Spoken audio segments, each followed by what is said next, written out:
Welcome to the Learning Pines YouTube. We hope this video helps.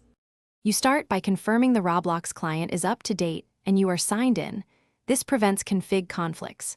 Next, open your operating system display controls and disable any invert colors, high contrast, or accessibility color filters. On Windows, check color filters and ease of access. On Mac OS, check accessibility display. Once done, fully quit Roblox via Task Manager or Force Quit. Then relaunch so the game loads with the new display state applied. You now work inside Roblox. Open Settings and review graphics mode, rendering quality, and full screen.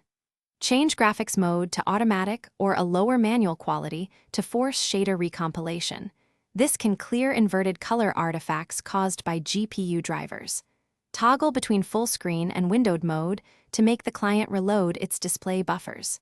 If you use custom shaders or third-party overlays, disable them now because they often inject color transforms. You finish by ensuring your GPU drivers are current.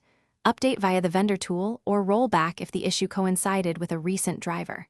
Disable all overlays like Discord, GeForce Experience, or third-party color managers because they alter frame buffer colors. Once changed, reboot and test Roblox again.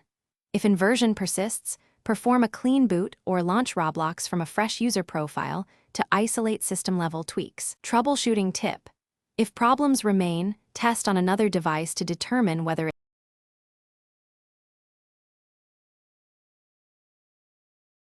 Thanks for watching.